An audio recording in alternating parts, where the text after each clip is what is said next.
Hi friends, हम लोग transformer का चैप्टर स्टार्ट करेंगे। ट्रांसफार्मर पढ़ने से पहले कुछ बेसिक चीज़ हमें जानना चाहिए। फर्स्ट आता है ओरेस्टेट। वो क्या कहते हैं? Bye setting of A compass through a wire carrying an electric current orestate so that moving electrons can create a magnetic field। मतलब वो क्या किए ना, एक वायर में अगर इलेक्ट्रिक करंट पास कर रहा है और उसके पास अगर हम लोग क्या कर रहे हैं ना, एक कंपास को लगा रहे हैं तो वो क्या करेगा ना, शो करेगा कि वो वायर के चारों ओर मैग्नेटिक फील्ड जनरेट हो रहा है। Bye setting of A compass through a wire, एक वायर के थ्रू हम लोग क्या कर रहे हैं ना, कंपास को सेट कर रहे हैं। कैरिंग एन इलेक्ट्रिक करेंट, जिसमें क्या कर रहा है ना, एक इलेक्ट्रिक करंट क्या हो रहा है ना, पास हो रहा है। ओरेस्टेट शोड दैट, ओरेस्टेट ने क्या दिखाया कि moving electron can create magnetic field. Moving electron current flow हो रहा है, मतलब क्या कर रहा है, इलेक्ट्रॉन क्या हो रहा है, उस वायर में मूव कर रहा है। तो इसके वजह से जो उसके वायर के चारों ओर मैग्नेटिक फील्ड क्या होता है ना, जनरेट होता है। तो मैग्नेटिक फील्ड जनरेट हो रहा है कैसे पता चलेगा? अगर उसके आसपास एक हम लोग क्या करेंगे ना, कंपास को अगर लगा देंगे तो वो कंपास क्या होगा ना, डिफ्लेक्ट करेगा। अगर मैग्नेटिक फील्ड है तो उसके वजह से कंपास क्या होगा ना, डिफ्लेक्ट होगा। तो वो जब घूमेगा, ये डिफ्लेक्ट होगा, तो पता चलेगा कि वायर के चारों ओर क्या है ना, मैग्नेटिक फील्ड जनरेट हो रहा है। तो ओरेस्टेड ने हमें ये बताया कि मूविंग इलेक्ट्रॉन मतलब करंट के वजह से अगर कोई वायर में करंट फ्लो हो रहा है, उसके चारों ओर एक मैग्नेटिक फील्ड जनरेट होता है, ये वाला। तो करंट के वजह से मैग्नेटिक फील्ड जनरेट होता है, जो कि होता है फ्लक्स फाई। ठीक है, देन आ गया ampere. Ampere's law states that the magnetic field created by an electric current is proportional to the size of that electric current with a constant proportionality equals to the permeability of the free space। मतलब क्या है? Ampere ने बताया कि जो magnetic field generate हो रहा है, मतलब जो वायर में करंट फ्लो हो रहा है, उसके वजह से जो मैग्नेटिक फील्ड जनरेट हो रहा है वो क्या है, वो किसका प्रोपोर्शनल है? To the size of the electric current. मतलब ये मैग्नेटिक फील्ड का स्ट्रेंथ ये करंट का वैल्यू के ऊपर डिपेंड है। जितना करंट ज़्यादा रहेगा उतना मैग्नेटिक फील्ड का स्ट्रेंथ ज़्यादा होगा। तो कैसे डिपेंड है? Created by an electric current is proportional to the size of the electric current. मतलब ये डायरेक्टली प्रोपोर्शनल है, मतलब ये जो फील्ड जो जनरेट हो रहा है वो डायरेक्टली प्रोपोर्शनल क्या है, to the size of the electric current with a constant proportionality equals to the permeability of the free space. मतलब उसका कांस्टेंट क्या होगा ना, ये जो वो फ्री स्पेस इसके में क्या है, एयर है, फ्री स्पेस है, तो उसका परमेबिलिटी वो कितना परमिट कर रहा है, मैग्नेटिक फील्ड को ट्रांसफर होने में कितना परमिट कर रहा है, परमेबिलिटी ऑफ फ्री स्पेस के ऊपर डिपेंड है। मतलब क्या हो गया, I is directly proportional to phi if the system is linear, so permeability that is permeability of free space equals to constant. ठीक है, और क्या है, और एक पॉइंट है, stationary charge produces electric field and moving charges produces magnetic field. अगर कोई चार्ज अगर कांस्टेंट पोजीशन में है तो वो उसके चारों ओर एक इलेक्ट्रिक फील्ड जनरेट करेगा। अगर कोई चार्ज मूव कर रहा है, इसका मतलब क्या है, करंट प्रोड्यूस हो रहा है, तो उसके वजह से वो अपने चारों ओर क्या करेगा ना, मैग्नेटिक फील्ड जनरेट करेगा।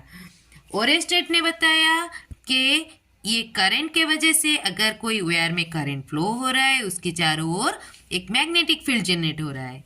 और एम्पियर ने बताया कि वही जो मैग्नेटिक फील्ड जनरेट हो रहा है वो क्या है ना, उसी करंट से प्रोपोर्शनल है। मतलब करंट जितना बढ़ेगा वो मैग्नेटिक फील्ड का स्ट्रेंथ उतना ही बढ़ेगा, करंट जितना कम होगा मैग्नेटिक फील्ड का स्ट्रेंथ उतना ही कम होगा। अगर कोई चार्ज कांस्टेंट पोजीशन में है तो उसके चारों ओर इलेक्ट्रिक फील्ड जनरेट होगा।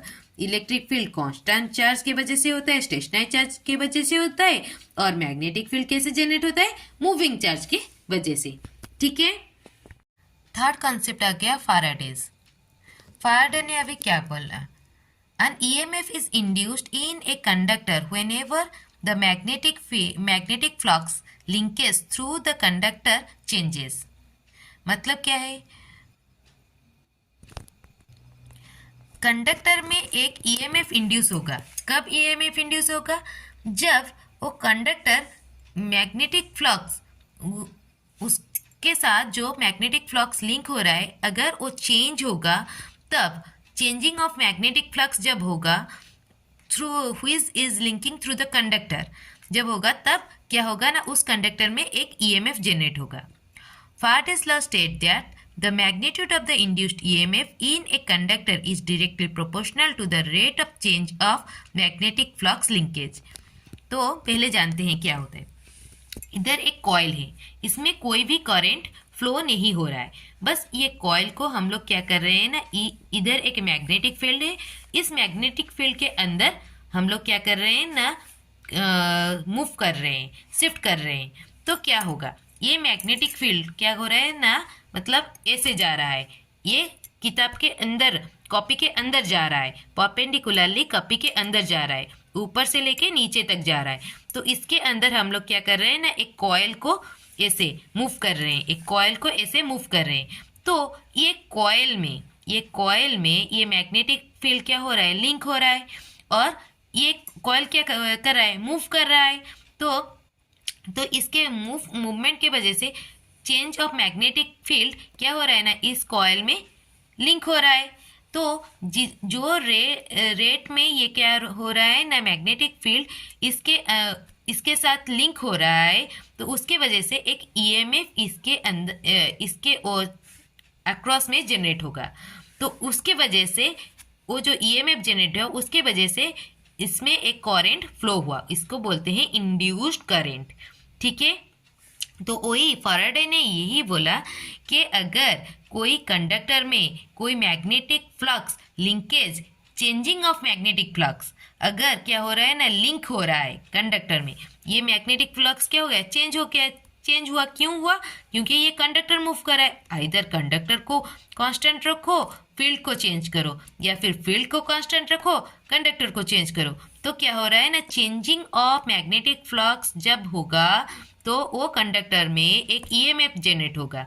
तो फैराडे ने बोले कि फैराडे ने ये डिस्कवर किया कि जो EMF जनरेट हो रहा है वो क्या हो रहा है ना, directly proportional to the rate of change of magnetic flux linkage. जो रेट में मैग्नेटिक फ्लक्स लिंकेज चेंज हो रहा है वो क्या होगा ना, डायरेक्टली वो जो EMF जनरेट होगा उसके साथ डायरेक्टली प्रोपोर्शनल होगा। मतलब induced EMF is directly proportional to the rate of change of magnetic flux linkage.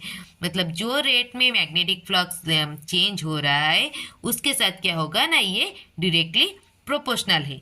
ठीक है, a coil of OR moving into the magnetic field में हम लोग ये क्या कर रहे हैं ना, ये कॉइल को मूव कर रहे हैं। तो देख रहे हैं कि इस कॉइल में एक करंट फ्लो हो रहा है, तो ये करंट को बोलते हैं इंड्यूस्ड करंट। ठीक है, तो वोल्टेज को इंड्यूस करने के लिए हमें क्या करना पड़ेगा ना, फ्लक्स को चेंज करना पड़ेगा। अगर हम लोग DC करंट ले रहे हैं तो करंट क्या है, कांस्टेंट है। तो इसके चारों ओर जो फ्लक्स जनरेट होगा तो वो भी क्या रहेगा, कांस्टेंट रहेगा।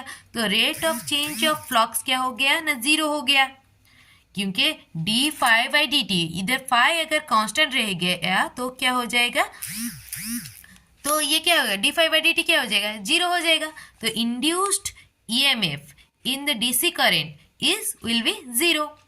अगर हम लोग ऐसी अल्टरनेटिंग करंट अगर ले रहे हैं तो करंट क्या हो रहा है, चेंज हो रहा है, इसके वजह से फ्लक्स भी क्या हो जाएगा, चेंज होगा। तो फ्लक्स अगर चेंज हो रहा है तो rate of change of flux कुछ वैल्यू आएगा ना, तो वो क्या हो जाएगा, इंड्यूस्ड वोल्टेज। ठीक है, तो एसी करंट में क्या हो रहा है ना, इंड्यूस्ड वोल्टेज जनरेट हो सकता है, पर डीसी करंट में इंड्यूस्ड वोल्टेज जनरेट नहीं होगा। ये था ट्रांसफार्मर का कुछ बेसिक्स, मतलब ये सब चीज़ को आधार करके हम लोग ट्रांसफार्मर के वर्किंग प्रिंसिपल और ट्रांसफार्मर के बारे में छोटा छोटा चीज़ हम लोग जान सकते हैं। ये था बेसिक, मतलब कुछ